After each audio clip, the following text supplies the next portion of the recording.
Unbelievably, the world is ignoring one of the most important movements of our time, the struggle for justice, dignity, and freedom unfolding in the heart of Myanmar. The guests we bring on our podcast platform refuse to look away. Instead, they dive deep into the stories that matter, of resilience and resistance, of ordinary people standing up against extraordinary odds. While the headlines may move on, we seek out voices and perspectives that are all too often overlooked. And so we believe that Insight Myanmar is more than just a podcast. It's a platform that seeks truth, connection, and solidarity. And we're glad to have you with us.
Welcome back. My guest today is Tin Shine Aung. We are going to be discussing a new word, polycrisis, which is particularly apt in discussing Myanmar's very complex, multifaceted, I think we can call it an ongoing disaster. And we're going to be examining this from a couple of different lenses, and we're going to be examining a couple of particular salient examples, such as the aftermath of the earthquake that hit Mandalay some time ago. But before we get into all of those topics, Tin Shine Aung, thank you very much for joining us, and I want to give you the opportunity to introduce yourself and your expertise for our audience. Hello, I'm Tin Shine Aung. I am the consulting director of the Sri Lanka Reform and Initiative Centers, and also I'm currently doing my PhD in the sustainability science. So I'm really happy to talk today about with the Inside Myanmar on the topic on the sustainability in the times of polycrisis. Thank you. So let's start with this article that that was sent to me that I found very interesting. So this is an article that you wrote in November of 2024. A violence climate emergency nexus in the Myanmar polycrisis. And what I found very interesting about this, and I think what a lot of people find interesting about this, is the use of the concept of a polycrisis. And this is something that seems to be pervasive through your work. So before we delve into the specifics, I just want to ask you to talk us through what is a polycrisis, what makes the crisis in Myanmar different than a lot of the political disasters or environmental disasters or financial disasters that we might see in other countries. So if we want to talk about polycrisis, there are a few key actors who is very front runner in the concept of sustainability. The first one is the French philosopher and sociologist Mr. Morin, and he first conceptualized the term polycrisis in his book in his 1993 book known as Terre Patrie in French. I think it's like a homeland or motherland if you translate to English. So according to him, I quote, the world face no single vital problem, but many vital problems. And it is a complex solidarity of problems, antagonisms, crisis, and control process, and the general crisis of the planet that constitutes the number one vital problem. But this concept it's less well known until 2022. Probably Mr. Morin is more well known in the French-speaking countries or European than in the English-speaking world. Also, maybe most of his book has been published in France and the limited availability of English translation. But in 2022, English historian Professor Adam Tozis, the director of the European Institute from Columbia University, he discussed the term polycrisis in his 2022 Financial Times article with the title like the Welcome to the World of the Polycrisis. And I think that article capture this reality where multiple crises intersect and amplify one another. According to Professor Adam Tozer, I quote, a problem become a crisis when it challenges our ability to cope and that threaten our identity. In the polycrisis, the shock are desperate, but they interact, so the whole is even more overwhelming than the sum of the part. And also in September 2022, another scholar, Dr. Michael Lawrence, a research fellow of the Polycrisis program at the Cascade Institute from Raya Road University from Canada. Further, he is explaining about the polycrisis in his technical papers from the Cascades Institute with the title like "What is a global polycrisis?" And I want to quote him like a global polycrisis arises when disruption across various systems and clash, creating outcome far more severe than if each crisis occurred independently. In this increasingly interconnected world, understanding and responding to such layered threat require a holistic and coordinated approach. So these are like the key concept and the definition behind the polycrisis. So now I would like to simplify polycrisis in my own word. So a polycrisis normally occur when crises across different spheres like politics, environment, economy, societies become interconnected and began to worsen each other. The combined impact of these linked crises is far more severe than if each occur in isolation. This is the concept of polycrisis. On the other hand, sustainability offer a contrasting and transformative vision, one that emphasizes resilience, justice, and long-term cohesion in direct opposition to the fragmentation and the systematic breakdown in polycrisis. So this is the concept of polycrisis, and I will try to link this with the sustainability, the concept for sustainability today. Yeah. And I appreciate that. And I want to just focus a little bit on a point that you made towards the end there, specifically that in the polycrisis, the damage or the harm that is caused by any one of the individual components is actually amplified by the existence of the other components, so that the polycrisis is more than the sum of its parts. It actually, in conjunction, becomes an even greater disaster than any of the individual disasters added together would have created. And I wonder if you can talk to us a little bit about this. Is there any way to sort of attempt to measure or evaluate or quantify just how much worse the crisis and the suffering and the devastation in Myanmar is as a result of the fact that it is a, as you say, a nexus of these crises? Is there any way that we can sort of estimate how much worse it is because they are co-occurring? As I said earlier, this is like a very new concept, and that's recently that only after COVID, I would say, is more getting noticed. So I don't really see like a benchmark or to measure like the impact, but what we can see is like the compounding impact of these different crises. For example, let's see in mathematics. So if you combine two plus two, it becomes four, right? But polycrisis is not like two plus two; it can become 10 times. For example, it can be 10 or more than 10. So what we can see is like if we go dive into the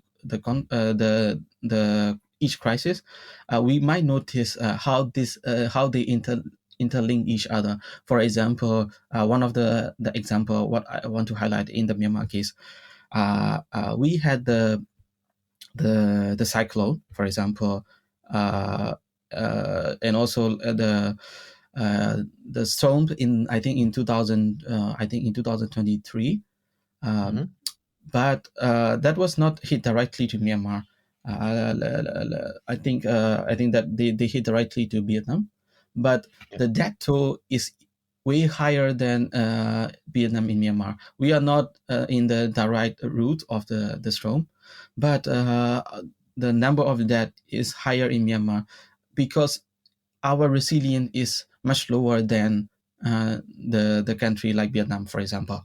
So when the disaster come, we have like a different resilience level, and also the system to defense system to cope the disaster is also weak. So we already weak resilience. We already have a weak resilience, and in the even after the post disaster, we have like a weak disaster management. So this is like and why this disaster management is weak is also because of the governance. So in that case, we need to link with the sustainability. That's why today I want to link polycrisis with the sustainability.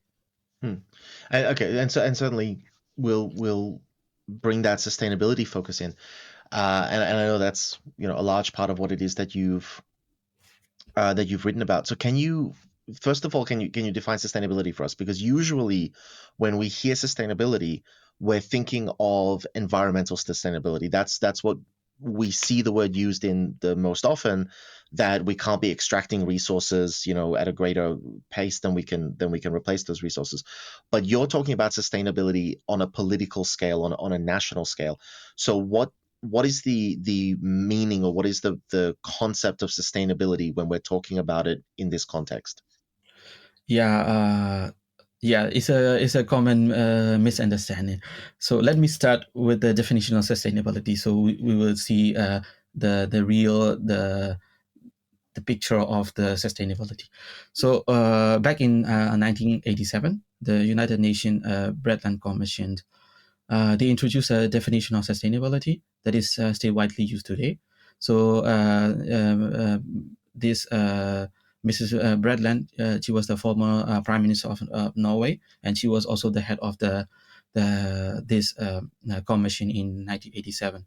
So they describe sustainability as meeting the need of the I quote meeting the need of the present without compromising the ability of the future generation to meet their own needs.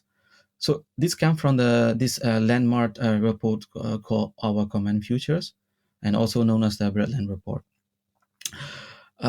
So when we talk about sustainability, as you said earlier, it's not only environment. There are three main pillars. So environmental sustainability is one of the key pillars, and there are other two pillars. It's economic sustainability and social sustainability.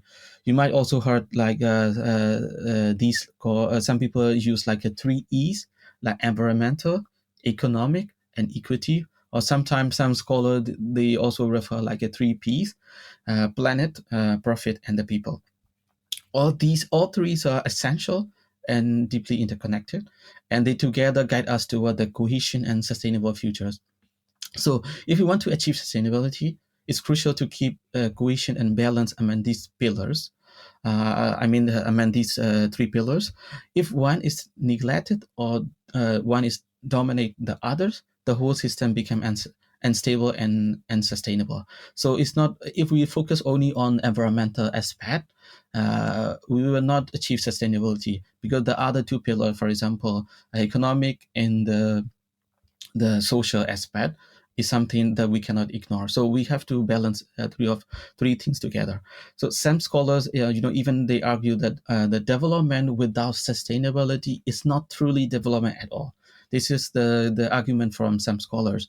So that's because if we focus only on growth without considering sustainability, one day we will eventually hit a peak and then start to decline.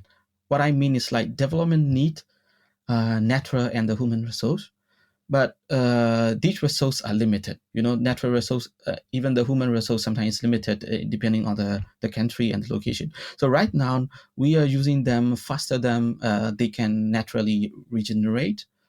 Which I mean is like, if we don't consider the balance between the three pillar or the sustainability, in other words, the future of the development look uncertain. That's why we need sustainability, and at the heart of this balance is the governance. That's why as I point out the previous example of the Stone case. It's linked with the governance, because governance, we need the transparent and accountable governance, because governance is the main drivers that can help us to make sustainable possible. That's why I'm speaking today sustainability in the context of the Myanmar polycrisis. In the time of polycrisis, sustainability is not just a goal; it's an essential framework for rebuilding and I would say reimagine our Myanmar futures. Yeah. Mm. And we'll definitely circle back to what sustainability is going to mean for the way that we approach the Myanmar polycrisis and for the post-crisis reconstruction. But just on this more broadly, this concept of sustainability, I want to play devil's advocate for a moment, because for example, I was just visiting a friend abroad, and I won't specifically mention the place, but we were both sort of remarking and speaking to people locally Mm-hmm. who said that, well, this economy is driven by tourism, and this place has expanded completely unsustainably. Population has exploded. There are not sufficient amenities. Transportation is absolutely disjointed and disorganized, and everyone's prediction is that the local economy is going to begin to collapse. As you say, we hit a peak point with unsustainable growth, and then we go into decline. And at this point, land is rapidly running out. Opportunities for farming and agriculture are rapidly being taken up by housing developments, and the quality of life is no longer good enough to justify so many people moving here and living here and working here. So the question then falls, obviously, as you say, to governance. Like, why would governance make these decisions? And playing devil's advocate, what government is able to resist the pressure of a population that says there is unexploited potential here? We could be building more houses, we could be inviting more businesses, we could be inviting more tourists, we could be bringing more money into our economy.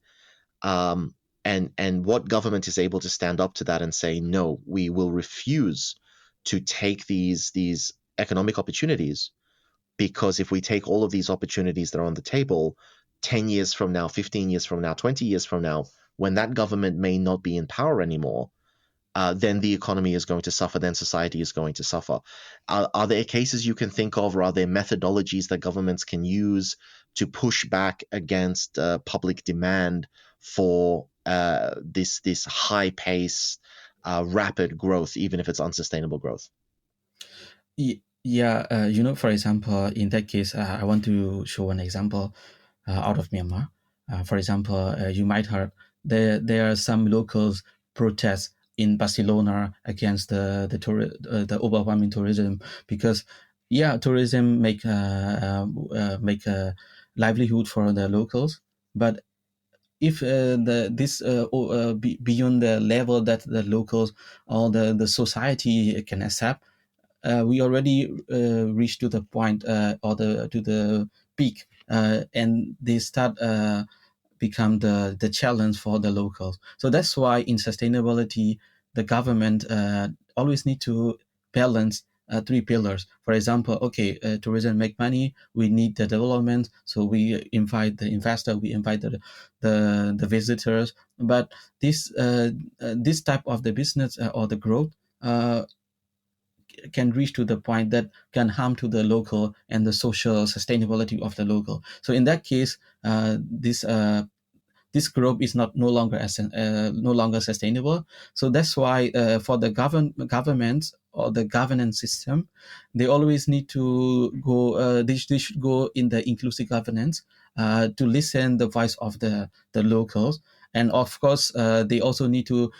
So in that case, I will link with the sustainability again.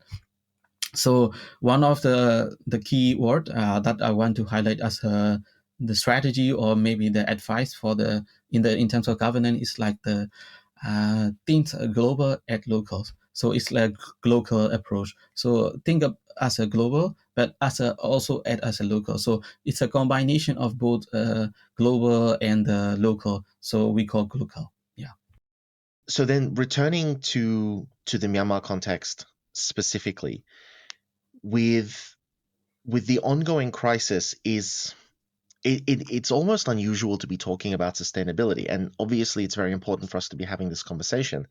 But people who are looking at the crisis overwhelmingly seem to be of the view, whether this is people within Myanmar or whether this is people outside of the country, that sustainability, while it is important, it's not something that we can discuss right now. We don't have time for sustainability. What we have to do right now is we have to win the conflict, we have to get rid of the military, we have to establish a democratic state, and then when we have established some sort of stability and a democratic regime and so on and so forth, then we can have conversations about stability. And you seem to be very opposed to this type of thinking, and you're pushing the importance of the conversation of sustainability earlier on. Why is it important for us to be focusing on sustainability at this stage in, as you say, the polycrisis, with the country teetering on the very edge of collapse? Why are we having sustainability discussions now instead of just waiting for a solution to the immediate crisis and then focusing on sustainability? Yeah, the answer is very simple, because we can't wait. Because yes, we are in a civil war. We have a lot of the issues. It's not only on the environment, and that's why I said sustainability is not only about environment, but it's about the linkage between the three pillars. So even the civil war, we can say is part of the problem linked with our social system. Uh, and also why we cannot wait. Another obvious reason is, for example, yes, we are in civil war since 2021, but the disaster or the climate related disaster, for example, they didn't say like, okay, this is something that I always talk with my team in the Shudang Takdu Center. I said we cannot wait because okay, Myanmar is in civil war, and disaster would not say like, okay, let's skip Myanmar and go to other countries. No, they would not do that, because the disaster will hit, and yes, they hit. Is I think, for example, we have like some severe disasters since the 2021 military coup. For example, in I think in Cyclone Mocha, and also this the storm that hit in 2023, and also the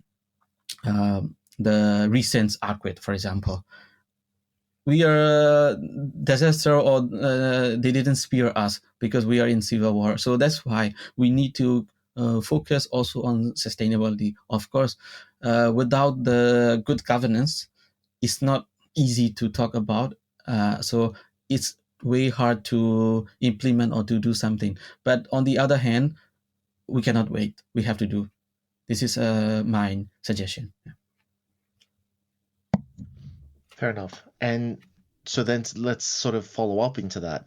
So when we're looking at this crisis, where would you begin is ultimately what this boils down to for me, because we have all these different dimensions that are going on simultaneously. Environmentally, we're seeing huge pockets of Myanmar being fought over by the military, by ethnic armed organizations, by foreign interests, whether it's Thailand, whether it's China, and we're seeing anyone who has the opportunity to extract resource is doing it as rapidly and unsustainably as possible because they feel the immediate need for a cash injection. And they're afraid that they're going to lose control of these resources as well.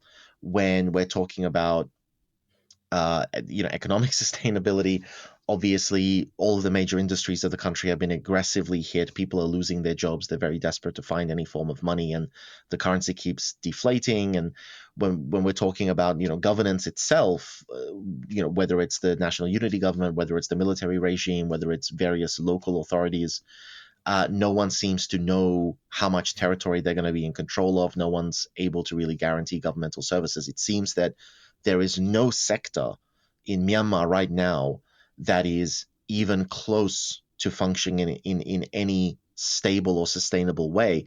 How would we go about integrating sustainability into our discussions and integrating sustainability into our strategy for trying to resolve the polycrisis?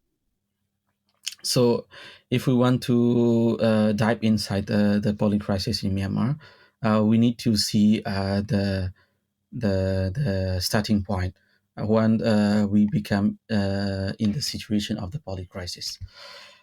So first, I would say Myanmar. I think almost everyone know in Myanmar, since we gained independence, we face many serious crises like civil war, for example, that brought out soon after independence, and the other famous political events like 1962 military coup, the first military coup in Myanmar, and also like some events like the 1974, the former UN Secretary General U Thant funeral crisis, and the very famous nationwide the uprising in 1988.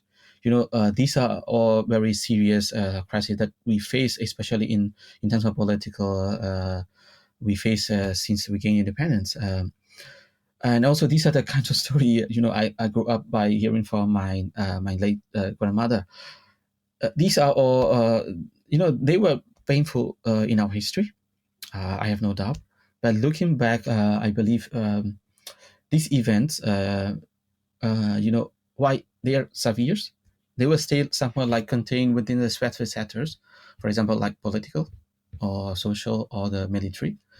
But when there are many there are many cascades effect, but they didn't quite reach to the level of systematic breakdown that we are now called the polycrisis in Myanmar. I know there are some technical papers also from the UN Myanmar UN offices in Myanmar. They started also using polycrisis in the case of Myanmar.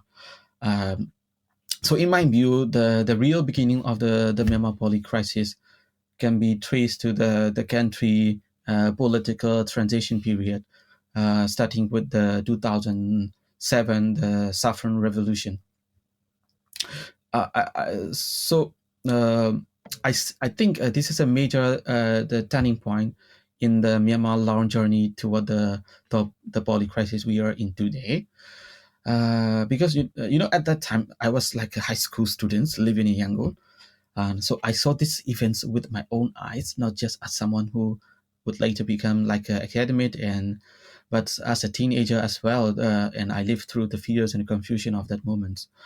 Uh, so that moment, started expose the structural cracks in the governance, justice, and also in the public threats. And that crack have only widened and become more and more complex in the year since. At the time, the military regime of the then General Tanch regime, they make a sudden decision to drastically increase the government control the fuel prices like diesel and natural gas, and they did and I also the petrol also. This decision came I think on the top of the regime controversial spending to build the brand new capital, the Naypyidaw. Mm. This is the new capital right now under the military regime. So these two moves trigger a deep socio-economic crisis for ordinary people across the country. That's why I want to highlight this 2007 as a turning point. And the cost of after that, like the cost of living skyrocket almost overnight. Daily survival for the locals become harder, especially for the poor and the working class. And within just a few months, this widespread discontent began to grow. people were so angry at the time, not just at the economic hardship, but also, the growing injustice and the lack of accountability in the governance. And, like as everyone witnessed, the anger soon turned into the mass protests. And now what made this protest unit was the role of the Buddhist monks. In Myanmar, monks have always held a respected and the superior place in the societies, and they often acting as the moral compass in the time of crisis. So when they took to the streets, joined by the civilians, and the movement gained both strength and legitimacy. That wave of the nationwide the protest, is known as also the Saffron revolutions. Uh, but how the regime responded to this revolution was they responded with brutal force.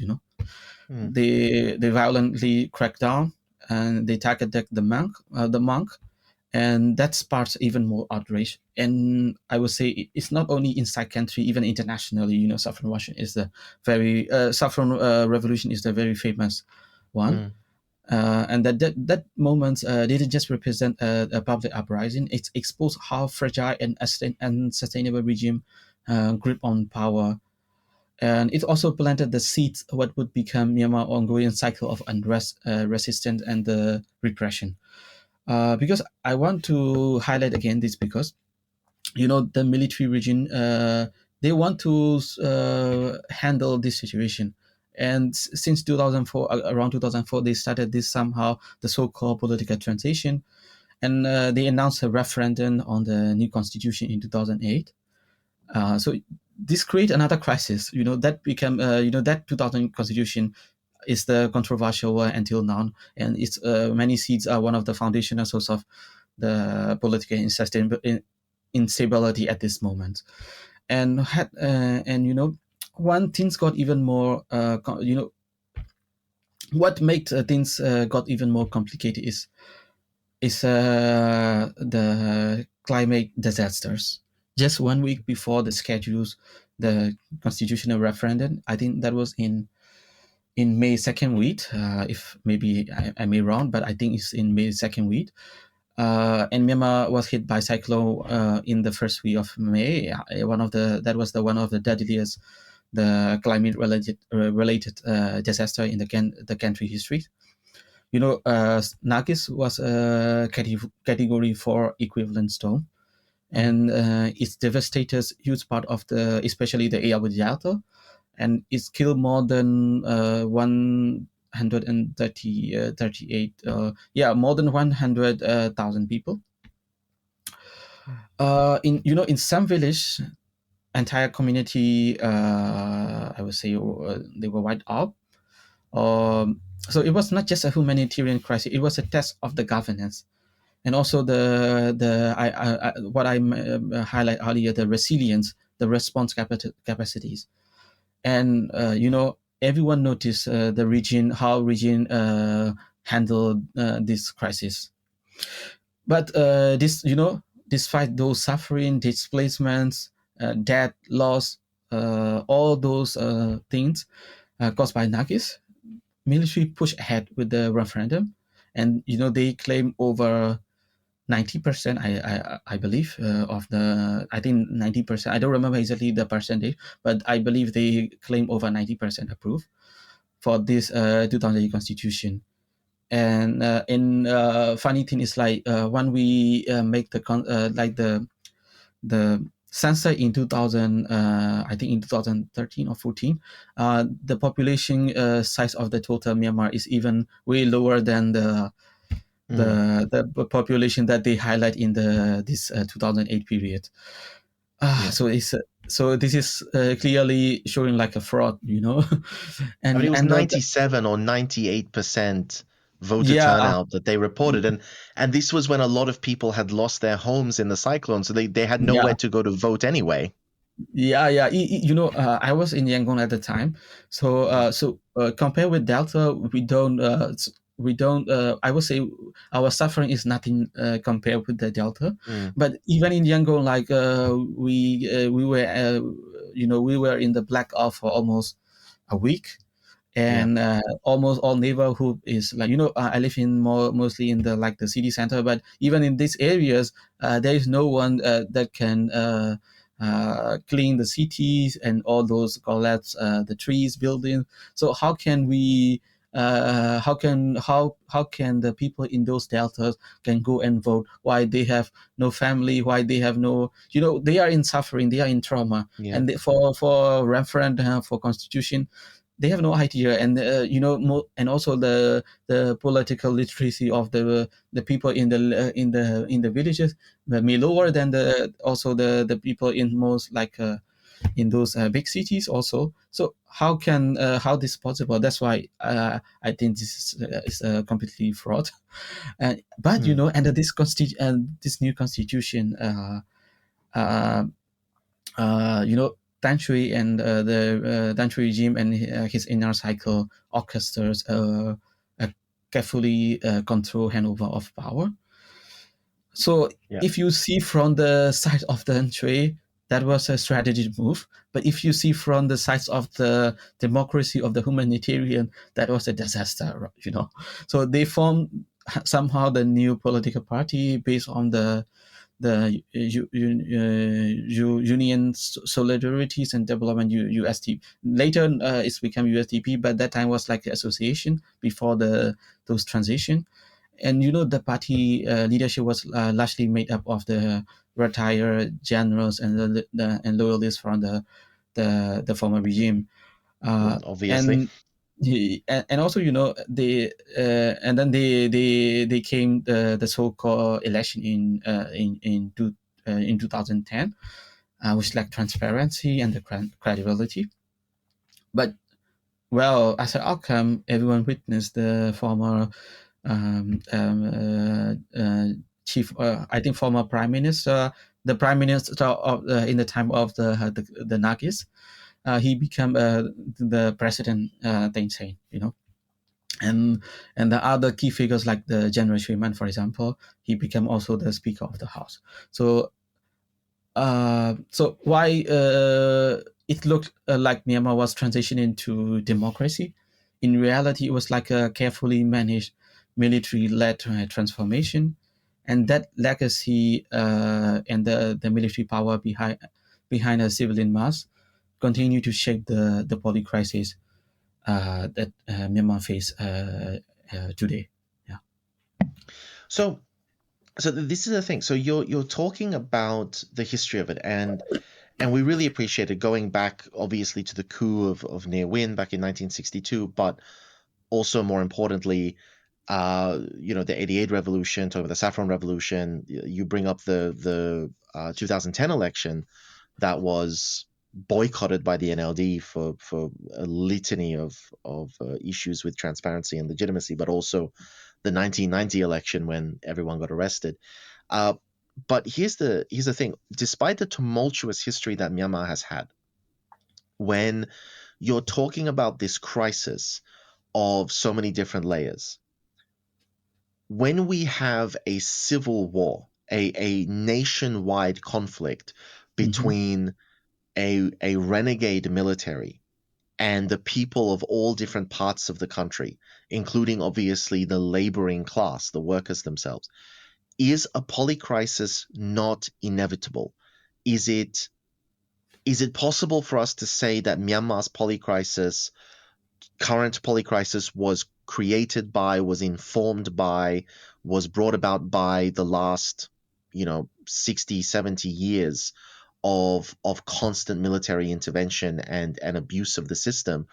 Or is it simply that the polycrisis was created when Min Aung Hlaing decided to take power for himself and triggered a civil war that made it inevitable that everyone was going to panic, for industry was going to panic to exploit resources, that the electricity sector would start collapsing, that governance would collapse, and all these other things? I would say, like, this is like a gradually it's like a gradual process. A lot of like crises coming one by one, and then they start to interact each other. Because when I talk about those Nargis, the political transition, you see they were all connected. They are not a separate events, and they are connected each other. So of course, when we talk about the 2021 military coup, it's a difference. So this make us this push us to the full blown the polycrisis, because before, like, we have a lot of the crises that are already inter at each other, but of course the crisis that we are facing right now is another level, because this add more and more system failures. It's not only in the, for example, I touched about some environmental climate disaster, the political governance, but there are many crises added after 2021. And I would say it's not only after 2021, even in this so-called political transition between 2010 to 2021, there are some, in Myanmar we had the genocide, for example. This is another who's like the big social system failure, or the failure in the social cohesion. So we cannot forget also about the social domain of the sustainability. So yeah, there, in between 2010, 2020, 21, we added more crisis. And then after 2021, obviously, we cannot forget in 2020, we faced the global crisis, the COVID-19. This is another important the crisis. So of course, after 2021, I will say this is another level. And I will say it's like we are in the full-blown polycrisis. And also, I would say, there are many crises in the world, not only in Myanmar, but the crisis that we can say, or it's not my assumption, this is like the argument by many scholars in this field. They said like there are many few crises that we can put the label of the polycrisis. For example, Myanmar is one of them. Or maybe you can point finger like in Gaza, for example. But there are not many things. Of course, you have a war in how to say in Ukraine, for example. But we cannot say this as a polycrisis. And also, we have many other disputes and the conflict in Africa and in many other parts of the world. But to put the label of polycrisis, we need to see this compound effect and the interaction between different crises. So that's why, Myanmar is now when we had the genocide, people said like, oh, this is a textbook example of the genocide. And many scholars or many activists, they point out like that. So in the polycrisis also, we are now the textbook example of the polycrisis. And certainly not a distinction anyone wants. But Of course. I want to just go back here, because I think this is a really good point for us to discuss, a really good discussion to have. You're saying that Ukraine is not a polycrisis, and I think that's a very nice example to bring up, because we're very familiar with Ukraine. We understand Ukraine. And ignoring the fact that much of central and western Ukraine is not actively engaged in ground combat. They're still subject to missile strikes and attacks of this nature. But looking to the eastern part of Ukraine, we do see mass depopulation and evacuations. We do see the devastation of civilian housing. We also see a lot of agricultural land that has been covered with landmines. So food production is obviously being very strongly negatively impacted, and Ukraine is and has for a very long time been sort of the breadbasket of Europe. It creates a lot of wheat produce. So obviously government services are breaking down. There are regions that are under control of Russian-supported militia groups. So governance is breaking down. So we do see the pieces. We see the elements of the polycrisis. We see the social breakdown, the governance breakdown, the economic breakdown. We see these different things. So let's just examine this. What distinguishes the situation in Ukraine, which it seems you are saying is the sum of its parts? Each crisis is only as big as that particular crisis is, from Myanmar, where you are saying as a polycrisis, each crisis is not only as bad as it would normally be, but is further amplified by the existence of other crises. Yeah, for example, if we if this the war in Ukraine cannot stop for example next 5 years, it will it this crisis can go to the level of polycrisis. But right now, I would say um, the crisis in Ukraine, there are a lot of the problem, as you said, the system somehow break down, but it's not totally break down. This is one point. And also, you know for Myanmar case, for example, in Ukraine case, these are two completely different crises, and the involvement of the different the international actor is also totally different. But and I don't want to compare the suffering of the two people in two countries, but I would say I will argue also, for example, in Ukraine, for example, uh, in some part of the Ukraine is no longer maybe any inhabitable in some areas, but still they have like a right to move. For example, they can go to neighboring country, for example, Poland, for example. But in Myanmar, people are like in the in the cycle, and we are keep suffering, and we have no way to go out. Even from the airport, for example, for the people from Myanmar, it's not easy to go out, even if you want to fly to neighboring Thailand, for example. That doesn't mean like the airport is closed. Of course, the airport is still open, but what I mean is like the crisis is like consolidated within these areas, and we have no way to go out. And the international support, I'm not talking about international support in terms of this military or the political, even in terms of humanitarian, is we don't have the resource to cope. Our resilience is already breakdown, or it's very low. So in that case, we have no strength or no energies or no capability to cope all those crises. So this create one more crisis, the breaking down of the resilience, because it's look like the antibodies in our body. If we have antibodies, when the flu come or the other come, we have the resilience to fight back.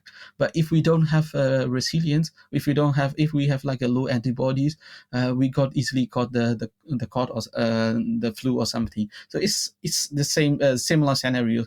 Our resilience is also matters, I think. I think it's a very fair comparison to make and a fair distinction to draw attention to. And another thing that I want to go back to, because you brought this up, and I want to give you the opportunity to go a little bit more in depth in this, because I know it's something that you want to speak about. You spoke about the genocide that happened, and you were running through previously the different things that the military had done that had eroded what we could basically say that the democratic institutions in Myanmar. The faith that people had in governance, the faith that people had in the democratic process, the faith that people had in the legal system as a whole. But with the genocide, and not just the genocide, but more generally the rise in ethnic hatred and ethnic maligning that we saw in even years and years and years before the genocide truly kicked off. We saw in the rise of these aggressive groups like the 969 movement and subsequently Mabata and things like this. This was also largely driven by the military. This is not exactly a secret, but I just want to give you this space to talk about this. What is the role that the rise of this tension between ethnic groups and religious groups, Muslims versus Buddhists, or the Rohingya or anyone who was associated with the Indian subcontinent, India, Bangladesh, and so on. What did this tension contribute to the polycrisis today? Yeah, this is very important in terms of the social aspect, in terms of the social cohesion. I would say, internationally or even locally.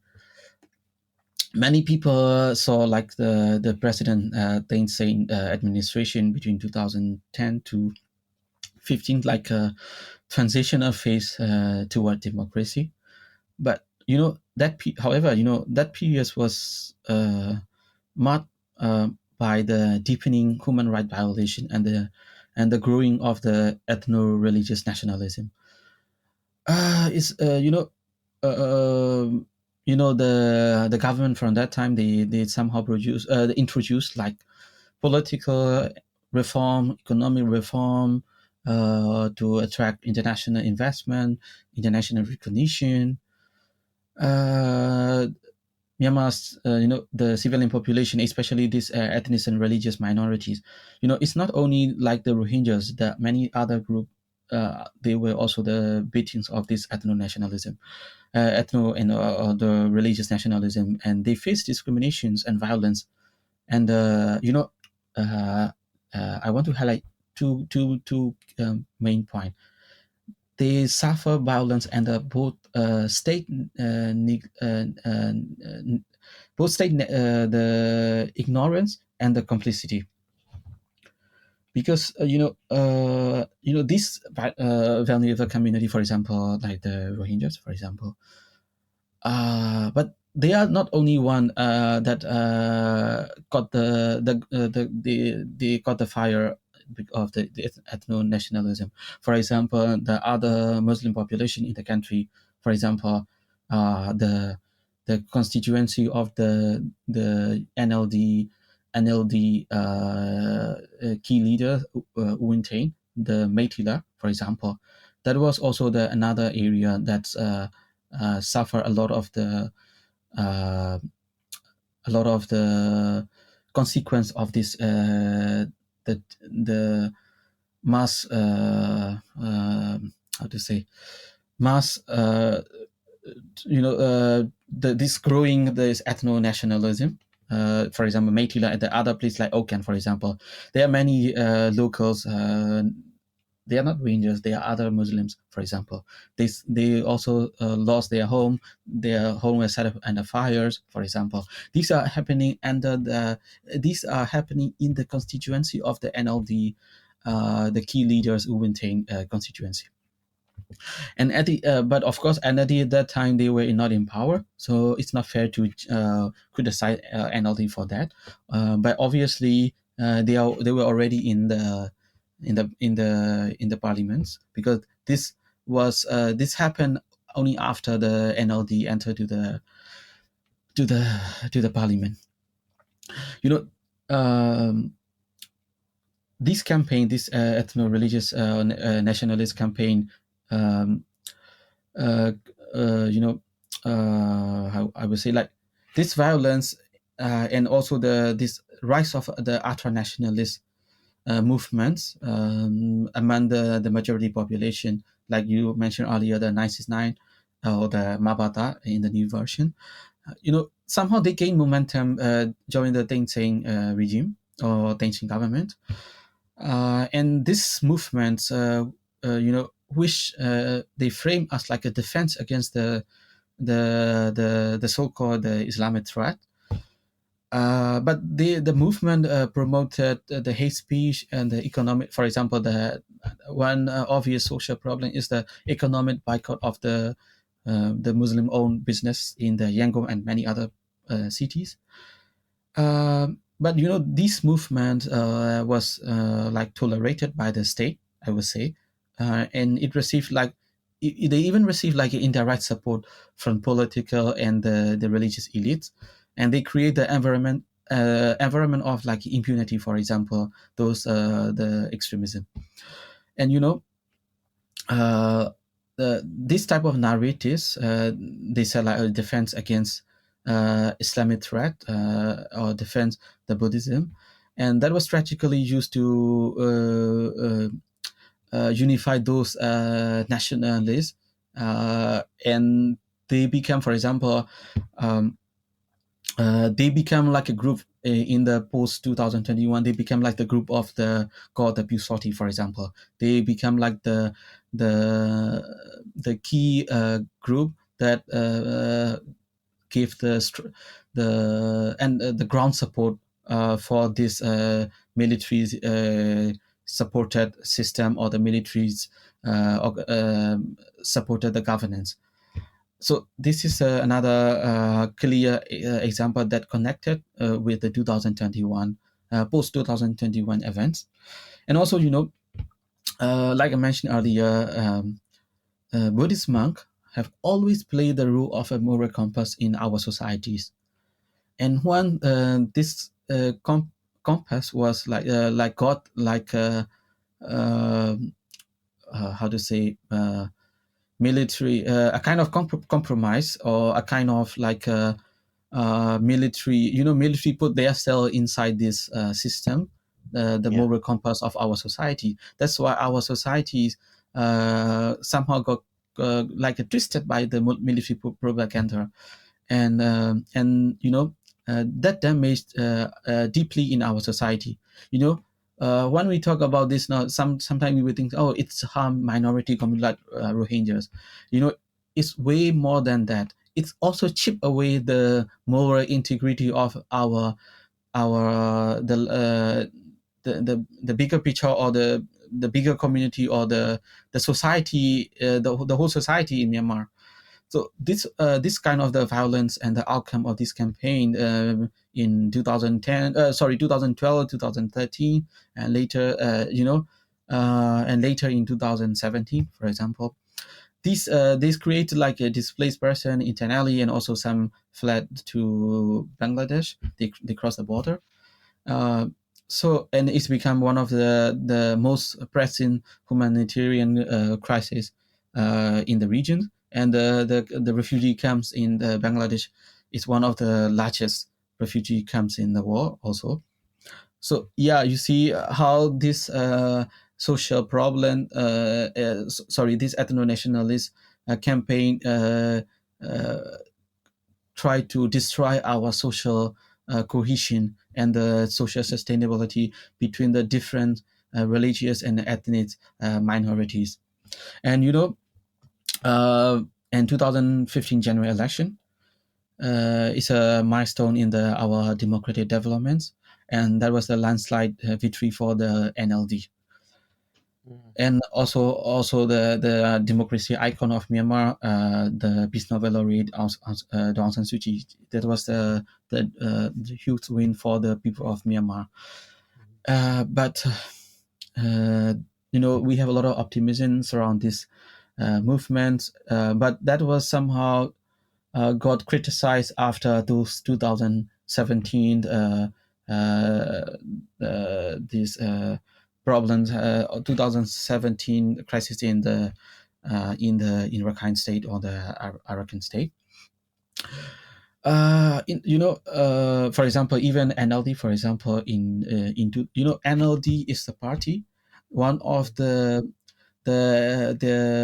executive member, one of the CEC in the founding period. He is also a Muslim. Of course, he's not Rohingyas, but he's also a Muslim. He was also the former military officer, and he was also one of the founding member of the NLD. And I think he died in the 1991 in the insane prison. I think so. His name is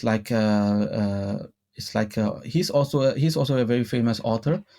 He's very famous, like Mount Toka, for example. He is he's also a Muslim. So NLD is something is the party that is not strange, or that is far away from the member from the Muslim societies, because there were many fakers in NLD from the Muslim faith, for example. But despite all of this, for example, even the NLD, they evaluated, and they they try to avoid those. They try to avoid the confrontation of this rise of the ethno-nationalism. Then they excluded Muslim candidate in 2015 election, There were some applicants from NLD member, the Muslim members, to represent NLD in 2015, but they were all excluded. And this led to the 2015 parliament become the first, I would say, the Muslim-free legislature since we gained independence in 1948. This is a clear signal of the institutionalized religious exclusion. Not only, this may not be the intentionally, I'm pretty sure, but somehow even the democratic opposition, they need to calibrate their approach because of the rising the ethno religious nationalism. This is the point that I want to highlight. And another key figures, figure caught in this the climate of this rising intolerance or the ethno religious nationalism was the Ukoni. He's also the another key Muslim leaders from NLD. He's also a constitutional lawyer, and he's also the legal advisor to, I think, to both NLD and the Daw Aung San Suu Kyi. And he was widely regarded as the architect behind the creation of the State Council, the office for Daw Aung San Suu Kyi. And I would say, like, he bypassed this Article 59F that restricted Daw Aung San Suu Kyi to become the de facto leaders or the president of the country, because of this foreign spouse for the children from the presidency. And Ukoni legal thinking, this is directly challenged the military hold on the political system. And his assassination in January, I think that was in January, if I'm not mistaken, in 2017, in the in Yangon International Airport. And that was did by the former military officer, a group of former military officers. They were behind, and they this sent the shock wave throughout the country. And even in the I would say even the international communities, and many international observers believe his mother was politically motivated, but also rooted in both in his effort to reduce the military constitutional power, and also because of his religious identity. I remember, I still remember what we witnessed in 2017. Why all those democratic supporters are so upset with this assassination?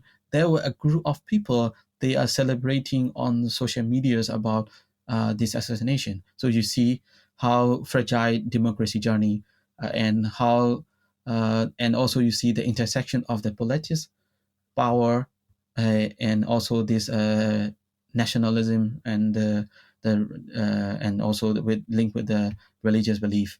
And in later in the same year, what happened in the Arakan or Rakhine state, the attack by the ARSA on the border post, and also those things happen. Those clearance operations, so-called clearance operation, they kill more than they killed a lot of people, and they were like, within a few weeks, over 700,000, more or less. It's like a big portion of the Rohingya community from the Rakhine state. They fled across the border, and this. So this is the what happened between even in the so-called political transition period. And also another defining features for our governance crisis is the erosion of the accountabilities and the collapse of the democratic norms, not only because of the military authoritarianism, but also the failure of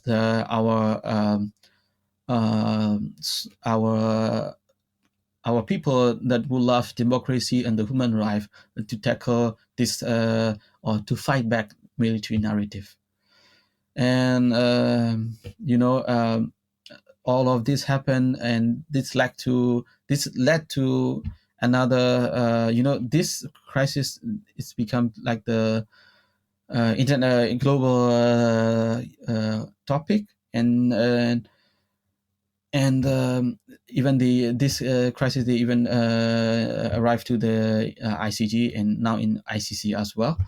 And also, what's happening in 2019, like when our leader of NLD, when she want to go to the Hague, and when she in the trial, there was a lot of critique from the international expert, international humanitarian bodies on this in this defense in the ICJ. So you see this, I would say this was not only only like a legal defense. It's also somehow the collapse of the international impression, or the trust on our transition to democratic transition to democratic governance. So I would say these developments reflect not just on just a failures of the democratic institution, but also a failure of sustainability at governance and the social domain. Instead of the progressing toward the inclusive governance and social cohesion, somehow this institutionalized the exclusion, religious intolerance, and the legal impunities. And all those conditions set the state for the country. We eventually collapse into this full-blown polycrisis after the 2021 military coup.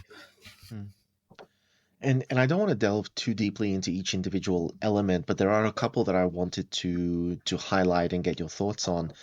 And as you were talking about this racial tension that has been brought into Myanmar society, that as you point out, historically was not as strong as it is now, and it came about that there was a complete elimination of Muslims from the political sphere, or a near complete elimination. And the role that monks play. I do remember that the importance of monks and the importance of Buddhism, not just within Myanmar society generally going back centuries, but the significance of Buddhism as a core part of Myanmar identity was something that was very heavily reinforced through the education system. And I know that the military, particularly under King Yun, but in general, the military regime were very, very, very keen to hijack the education system, all the way from primary education through to tertiary education, to make sure that people were not learning more than they needed to be learning, to make sure that education was interwoven with brainwashing, and to prevent students, particularly university students, from being able to gather and start sharing political ideas and maybe start questioning the legitimacy of the military regime. So I do wonder if you can talk a little bit about how the education sector was infiltrated by the military and how that has also contributed to the ongoing crisis. Yeah, as someone who studied the high school and even the bachelor's in Myanmar, I was in Myanmar in all those periods. So debating about the political topic in the university is something we don't really see in that period. We didn't see anything like that. And there are some, like, of course, like, for example, there are some more like a active person in this type of topic. So there are a few discussion, but these are more like a very close topic between the few friendship, between like a group of people. But we have no, for example, student unions in the university. We didn't have anything in that period. So how the university system running at the time was like just come to university, talk about those things, and they try to say like talking about politics is something like the and necessary and important.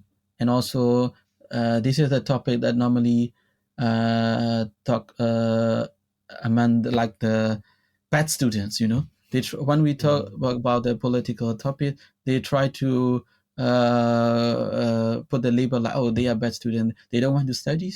They are complaining. They are trying to deviate from the education on the studies. So this is like a kind of the brainwashing in the system. I remember one of my teachers. Uh, that was already in this so-called democratic transition after 2010 and in the early period. I talk, that time, like those student unions somehow try to restart or try to show their activities more visually. And for example, I remember that was, I think, probably in the July. When a group of students came to the University of Yangon to pay respect in the college building of the student unions.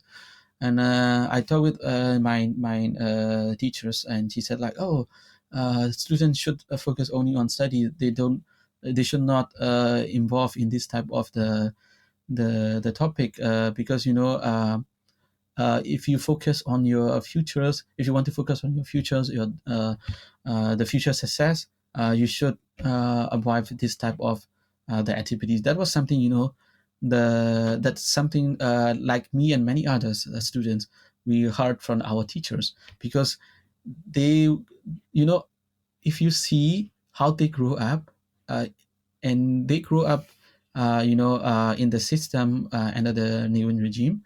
So it's a kind of a closed societies, and our generation also grew up under the Tantra regime. So we were under these closed societies also. So only a few people who have like a some maybe activist family background, or who are really interested on this the political science, or this international diplomacy and others, they somehow continue to learn and talk about this. But education system was like, I would say, totally brainwashed by this military. And when you talk about this, the religious schools, the Buddhist, this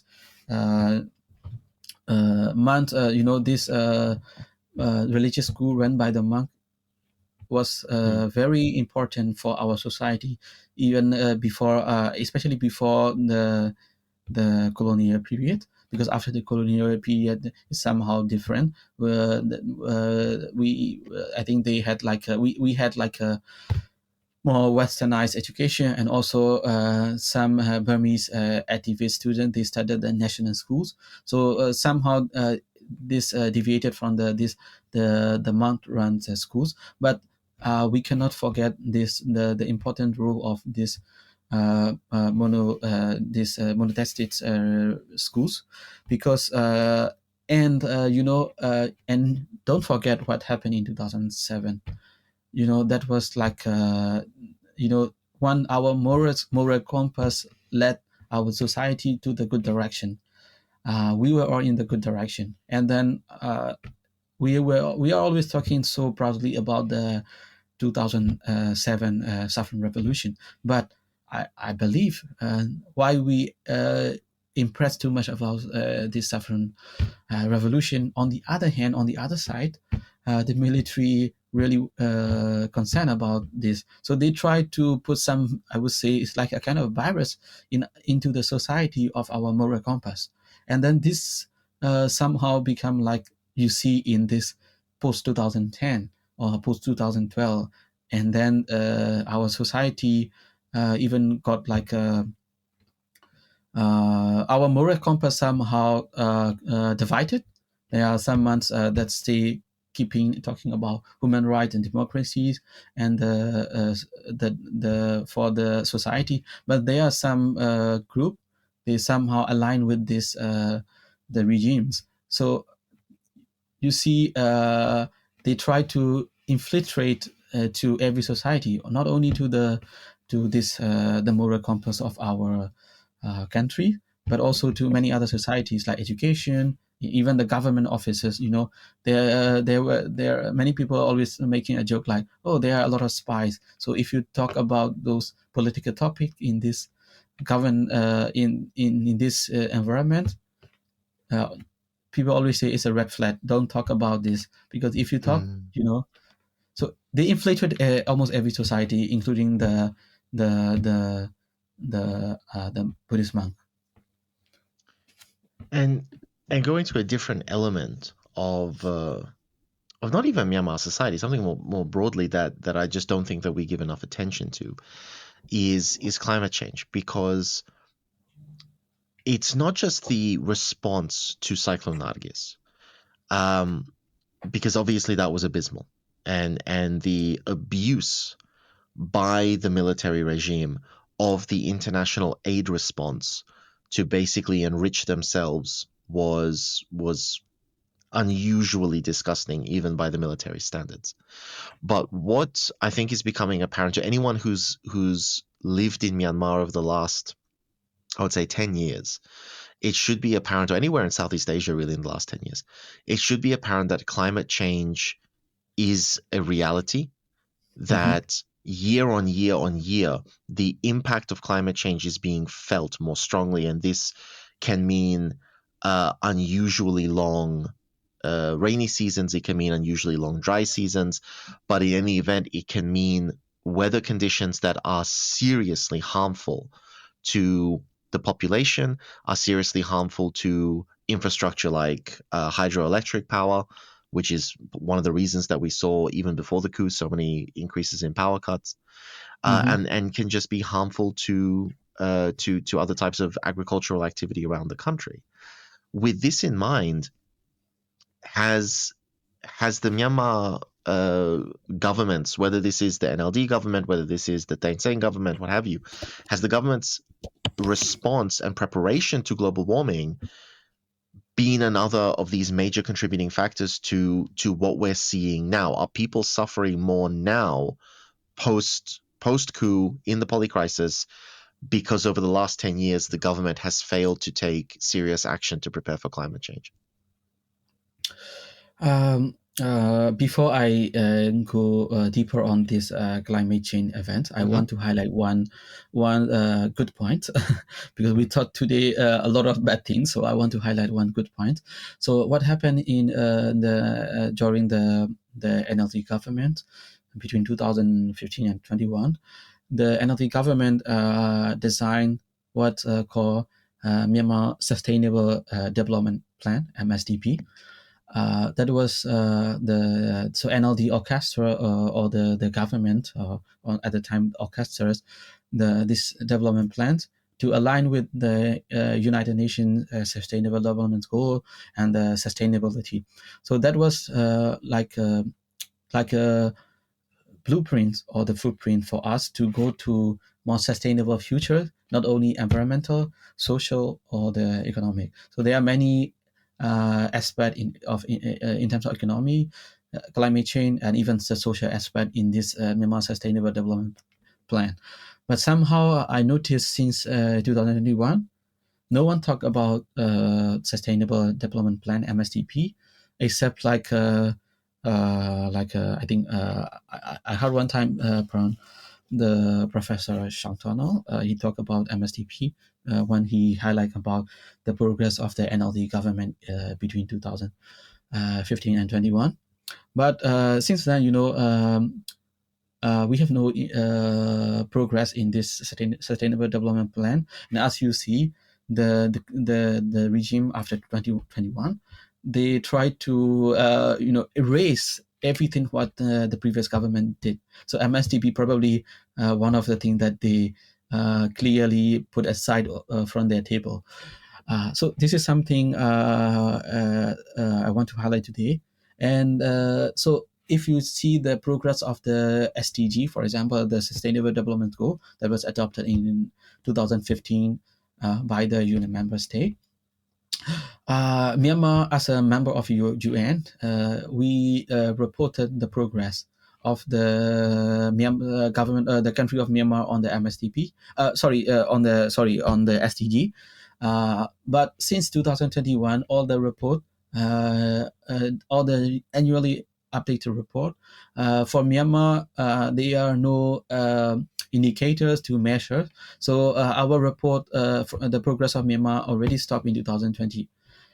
So you see, this is one of the very big pictures why we need to talk about sustainability, because we, this SDG, the UN target to finish in 2030. But I will say, I don't think Myanmar will achieve all the goals as a country. And I will say we are even set back from 2020. So that's why we also need to think about this, and why sustainability is very important. And what the related with the topic about that you said, the climate change. So in 2023, the cyclone occurs. It's also another category 4 equivalent storms hit Rakhine State, Arakan State. And these are the same regions where this genocides or the ethnic cleansing or the social system collapse, and the region of where Rohingya Muslims also located. And they were living already in the fragile makeshift camp, I would say, or barely shelter from the elements when the cyclone struck, for example. So home were flatters, and the family displaced again, even from those concentrated camps inside the country. And the storm cost estimated like I don't remember, probably around 4 billion in economic loss. And in terms of the human cost, we don't know, because when the regime documented the death, they don't. I don't think they even included the Rohingyas group that's living around the coastline, even for example, even in the capital of Rakhine, the Sittwe. So I would say, even the face of disaster, somehow they receive little or no state support, and their camps were isolated, already from the former rescues and the relief operation. This is one example I want to highlight. Okay, now let's go to other areas. So in 2024, I think I talked about this before a little bit. I touched about this before already. This typhoon Yagi, they didn't make a direct landfall fall to Myanmar, but they hit directly to Vietnam. But I would say the death toll is way higher than the Vietnam, and why? We are not on the route of the typhoon Yagi. We just got the somehow impact of the remaining part of the storm. And why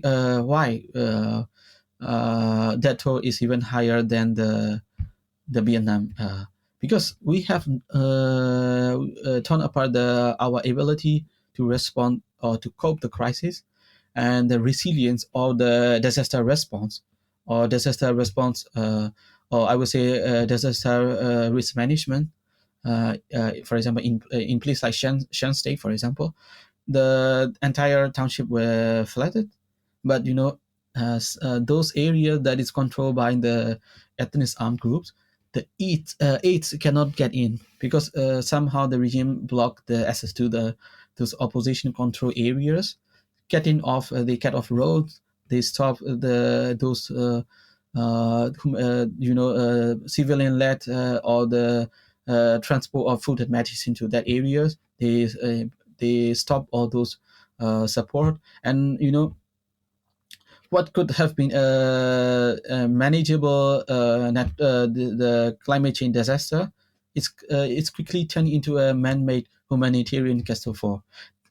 This is the very important aspect I want to highlight, why Myanmar is in polycrisis. the first disaster is just the cyclone, but because of the social system collapse in Rakhine State, we also see another uh, humanitarian crisis, and also in Shan State, for example, because of this civil war, somehow it cannot go in, and then this create another humanitarian a man-made humanitarian catastrophe. That's why I said those disasters somehow they fuel each other, and we got the way higher and like a multiple impact of these disasters. Yeah. And the sort of final dimension of this that I want to look at, the economic dimension. This is the one that I do sort of wonder about the most, because when it comes to preparation environmentally, you can understand how environmental preparations that were made or that were not made 10 years ago, 20 years ago, would play a very serious role, because environmental preparation is quite broad. It encompasses a lot of infrastructure. It encompasses a lot of physical barriers and defenses and responses to climate change. And you could very easily see how it would make a difference if those investments had been made properly and appropriately at the time, decades ago. And when we look at basic sectors like education and healthcare, again, we can understand how a functioning education system and a functioning healthcare system could have ameliorated the current polycrisis.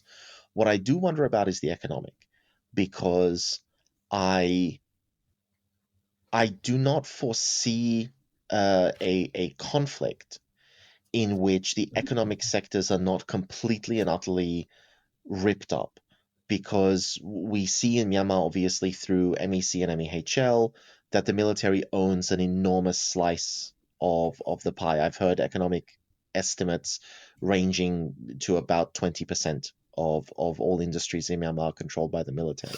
Mm-hmm. And we see a lot of people working in primary sectors and secondary sectors. A lot of people have left their jobs because they're escaping the military. A lot of people have left their jobs to join the revolution. A lot of people have left their jobs because conflict has come to their region and it's not safe to work.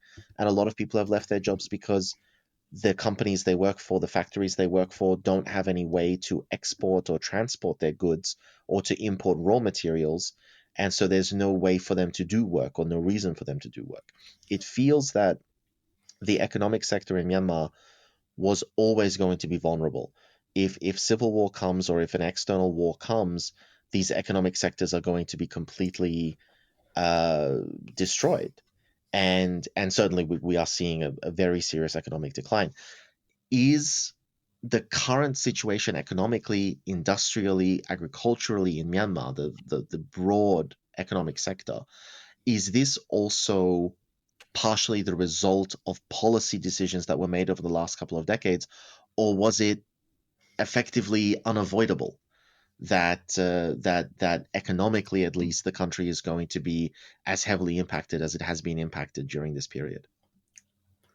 Okay, let's start with our key industries like agriculture and the garment manufacturing that hits hard in this time. So one this the economic collapse. Our supply chain, factories, and even the farmers. They abandon their field because working in this agriculture no longer guarantee their daily wages and the daily income, or the survival of their life. So, and also on the other hand, inflation skyrockets, and for example, like as I remember, probably it's in 2010, probably the end of 2024 or the beginning of this year. I think I read about one of the UN report. Nearly half of our population was living below the poverty line. I may round the timeline because I don't really remember, but probably in the end of 2024 or the beginning of 25, they announced like our half of the population was living below the poverty line. Even the urban city like Yangon, Mandalay were hit by daily power cut, and they receive electricity only like 2 to 3 hours a day. And so how those factories, the industrial sectors can work, because they have no choice, and they have to rely costly private generators, and it's pushing those small and medium-sized enterprise to the brink, because how can they survive with this increasing cost of the production? And on the other hand, I think more than 1 million people, as I remember in the report, I think 1.5, 1.6, I don't remember exactly the number, but probably around that data, including skilled workers, for example, in the government sectors. Also, they lost their job, and as income disappear, and why the cost of living surge. And also you see the Myanmar job, the inflation of Myanmar job, and all this trigger a devastating crisis, economic crisis. For example, basic good like a cooking oil. For example, Myanmar society, we cook everything with oil, so we consume oil a lot. So like those cooking oil is our basic goods, and of course rice, and even the basic need like for fuel, medicines. It's somehow become like a luxury items. Our basic need become like a luxury item, and if you check the price, somehow if you compare with before 2021, it's almost like a triple, or maybe even higher in some region. So and international sanction, even though this mainly targeted to the regime, those people who impacted from the sanction was not only the regime, or it's our grassroots or our civilians. So, like the international responsible society, like United States, European Union, for example, they impose series of pressure attempt on the junta, including the one that U.S. did yesterday. This and this economic sanction, they targeted military leaders, state-owned enterprise, and also the entities that tie to industry like jade, timbers, natural gas. And the intention was to choke the junta, the financial lifeline. But this also down the impact also down to the everyday economy. And another one I want to highlight is also the in its economy is also uh, the conscription. Because of the conscription, because of course conscription is happened because of the military want to want to keep the power, to fight against the revolution, to fight against the revolution fighters. So so you see this also interact civil war, and then this create the social problems in the youth, among the youth, and then this create another impact on the economy. That's why this is also another interlink of the polycrisis. For example, because of the polycrisis, I'm currently doing one of the survey about to see the impact of the polycrisis in the agriculture. And one of the we are still doing, so I don't really see the final data. But one of the data that I noticed is like the impact of the this conscription is too strong on the not only on agriculture but also on many fields. So that's why you know I would say like all this all this what's happening in Myanmar is now Myanmar is like economically isolated from the outside world and also inside. There are some business like from China and others, but we cannot really rely on them. So I would say, in terms of economy, also we are in the polycrisis. Yeah. And I'm very glad that you brought up this international angle, because that's sort of what I wanted to transition to, and what I sort of want to finish our discussion on. You're talking about the corporate world internationally, the businesses in China, and also a lot of businesses in Europe, particularly with the Myanmar garment industry.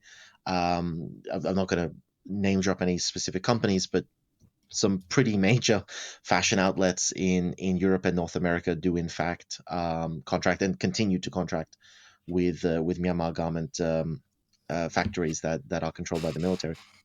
But also the European Union and the international actors and governments and the sanctions that they've placed. So the direction that I want to go here is, what is the recommendation that you can give to the international community, and what is the recommendation that you would give to governments and super governmental organizations like the European Union, like the United Nations, with regards to the action that they should be taking to contribute positively to this? Because Myanmar does not exist in a vacuum. This crisis does not exist in a vacuum. And then what advice would you give to private sector partners, whether those are individual human beings, whether those are advocacy organizations, but most importantly, I think, corporate entities who can choose to do business with Myanmar, who can choose to pull their business away from Myanmar, or who can choose to leverage their position and leverage the potential value of their investments to try to advocate for change economically? What advice would you have for them in attacking this polycrisis ethically? Thank you for your question. But before I go to before I answer your question, I want to highlight one of the very key crises that I think we still not really cover. Is the linkage between the health and education, and I want to go a little bit on that topic, and then I will answer your questions. Yeah, please do. Yeah. So because what I want to highlight is very important. That's why I don't want to skip from today's conversation. When the coup happens, and this come just while we are navigating the COVID-19 pandemic. That's why I really want to highlight this part. Before the coup, before the pandemic had been, like I would say, like a relatively under control in Myanmar, but the coup, shattered our public trust in the governance and the government institution. And and our healthcare workers, doctors, nurses, medical staff, they joined the civil disobedience movement, or the CDM. And they are doing this while in the middle during the pandemic period, and this make like a total breakdown in our public health system. And the fatalities from the COVID-19 after the post coup 2021, it goes up. And so why it's happened? They are doing to those. I would say, like after the coup, some of the largest group that joined the civil disobedience movement came from the three key ministry I want to highlight. Is, of course, Ministry of Health, Ministry of Education, and Ministry of Social Welfare. And if you check the name of these three ministry, you will notice one thing. They are the backbone of our society, or maybe any societies, because they take care of the people well-being. They help to raise an educated population, and they support the most vulnerable. But in Myanmar, under the military rules, these ministries, I would say, they have been long seen as like a non-productive, because in other words, I will say, because the military regime, they always see them like the government institution or ministry as like the machines to generate revenues, and those service ministry, they always neglected. This happened from the 19th century, I believe, even right now. Um, and Instead, their focus was always on the department that can generate revenue or that have the control over civilian. For example, like Ministry of Defense, the Revenue Department, Custom, or the other sector what they see as a strategies for the regime. And also that is where military families and their network try to place their relative or their close friends, because they think like these positions means money, influence, and the power. But on the other hand, the health, education, or the social welfare, these sectors were undervalued in their societies. So most of the staff in this service ministries are like educated and service-minded civilian professional teachers, doctors, social workers. Uh, Normally, they have no direct ties to the military elites. That's why many of them join the public service, not for the money, but also for the sense of the purpose. So once those CDN's movement began, I don't surprise those workers were at the forefront because they saw the CDM not just as a protest, but as a moral duty. But there's a dilemma. Why CDM was aimed at disabling the military regime? The most immediate impact was the collapse of the basic public service. We should not forget this. This creates another wave of the crisis.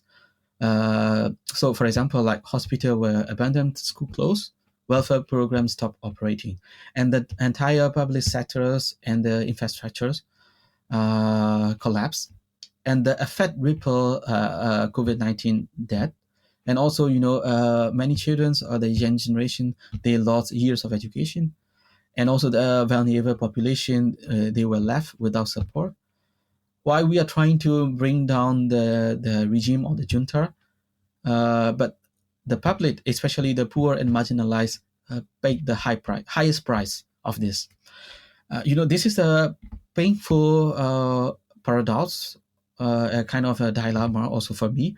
So these sectors mean to protect and empower our people, but the servicemen in those sectors they rejected to do, not because they feel, because these workers refuse to legitimize a violent regimes, and in doing so, the foundation of this public trust and the service sectors collapse, and it's also accelerate the one that I highlight in today's conversation, the polycrisis.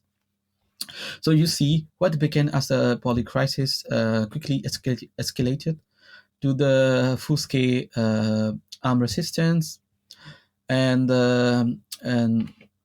also I would say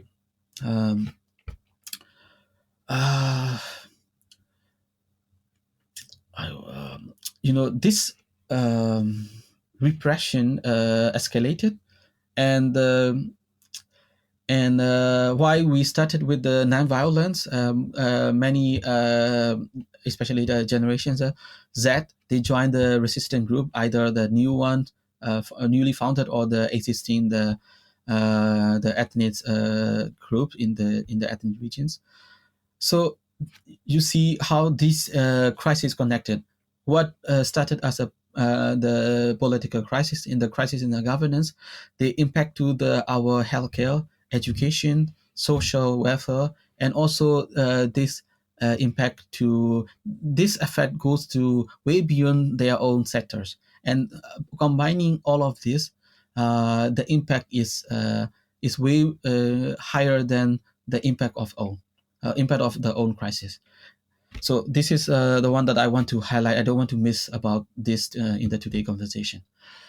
And to answer your question, simply I want to say I don't know what international community can do for us, because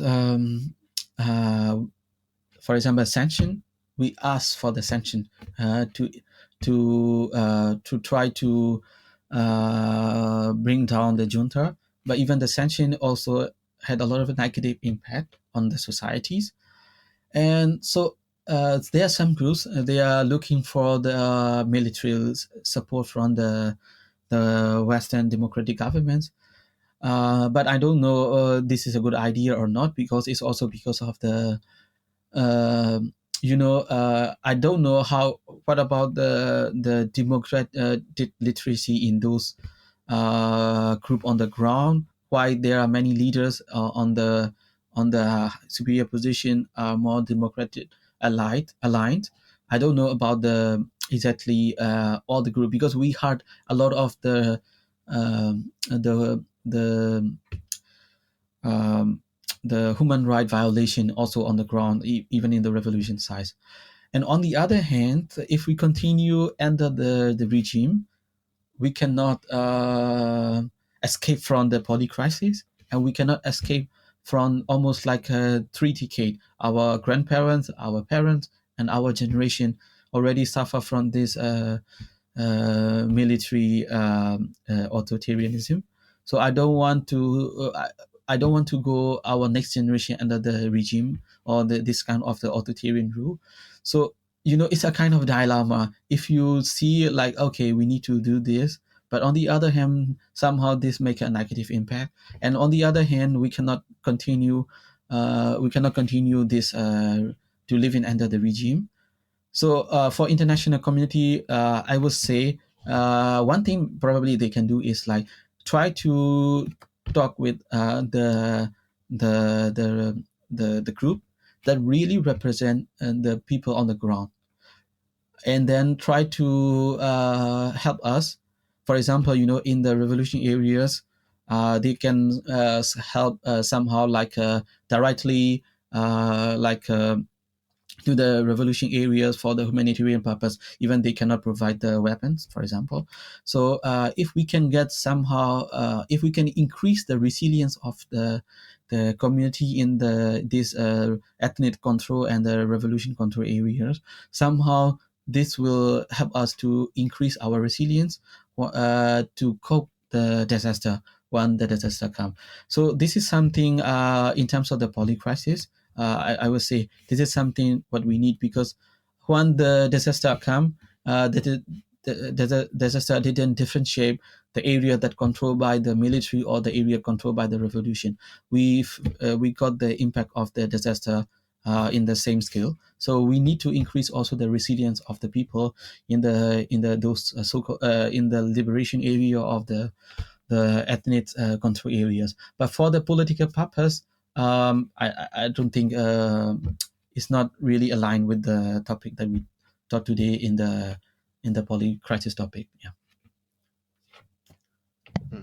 But I do really appreciate that input. Obviously, there is no easy solution to this. There's no one button that the international community could press, but at least having a direction in which they can focus their efforts, at least having some idea of what it is that they should be doing, is I think a valuable thing for us to be presenting them. So I know that we've spoken about a lot of different things today. We've spoken about Myanmar's history and also the current polycrisis and how it came about and the different dimensions of this crisis.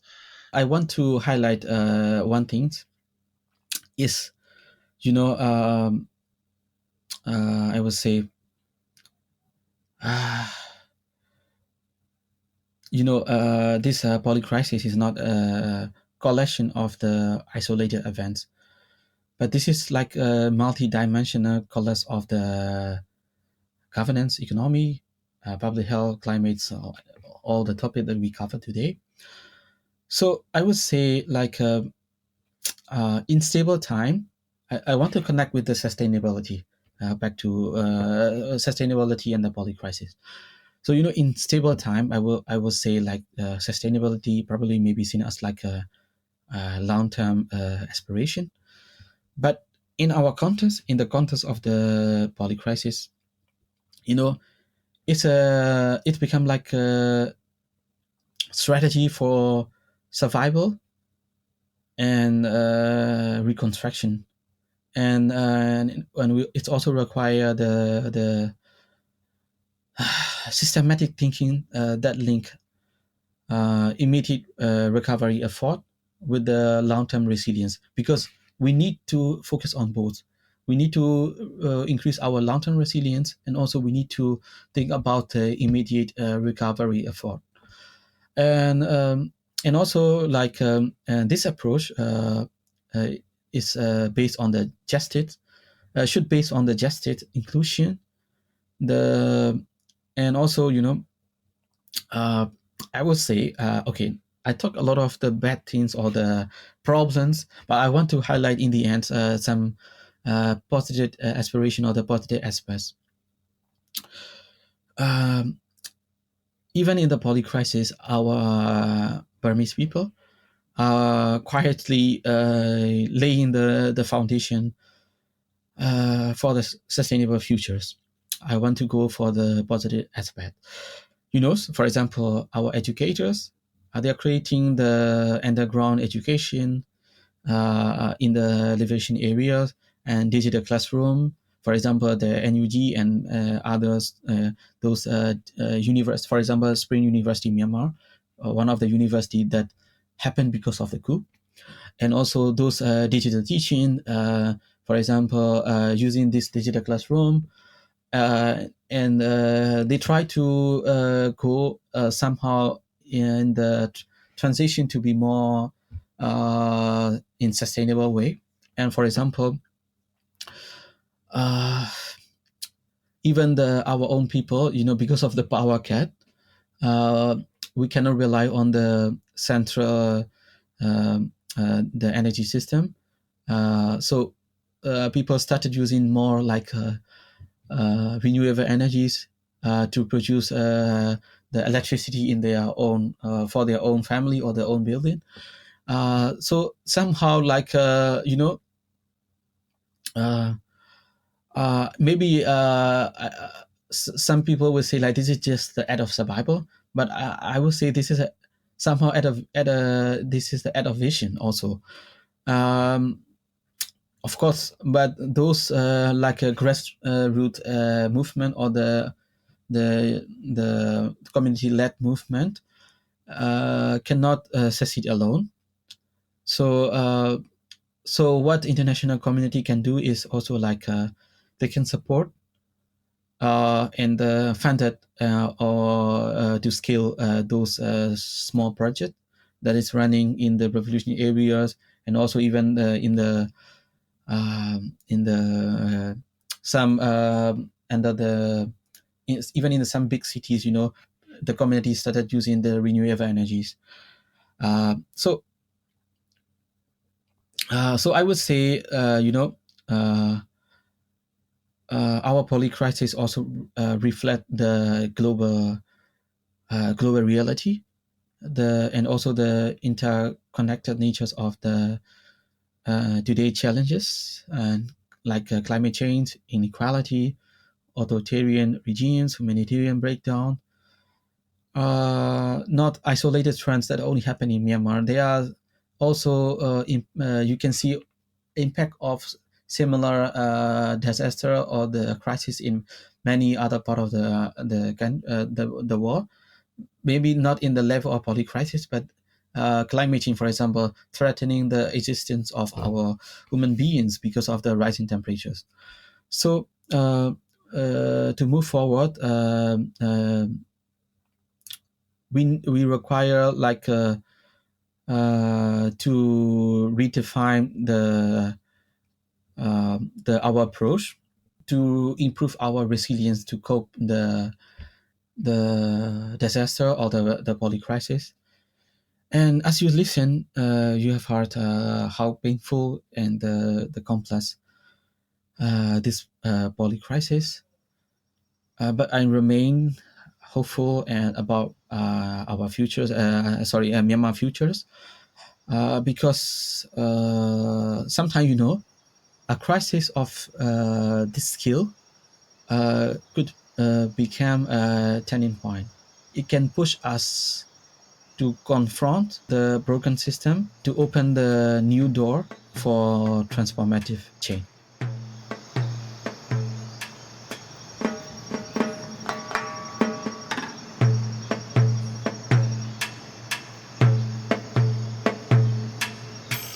Thank you for remaining with us until the end of this important episode. As you've just heard, the situation in Myanmar is still quite urgent, and really it demands our attention. The challenges faced by its people are immense. There's no other way to say it, and the need for action really has never been greater. Through this platform, we strive to amplify voices that can inform and inspire action, sharing stories that are critical for understanding the realities on the ground. But producing this podcast does require resources, and we can't do it alone.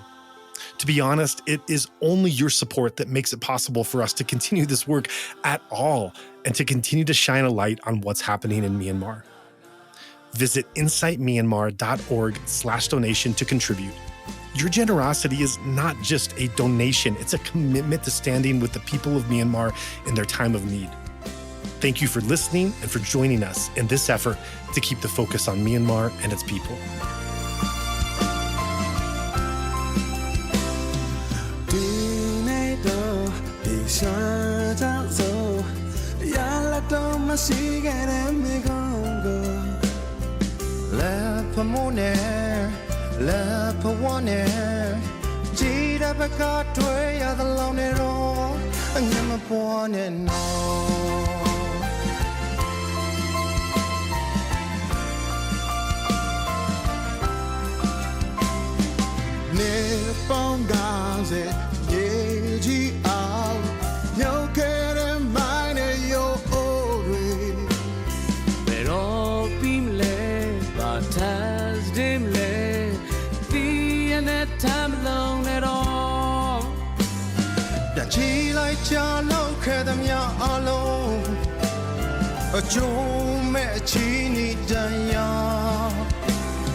မြန်မာပြည်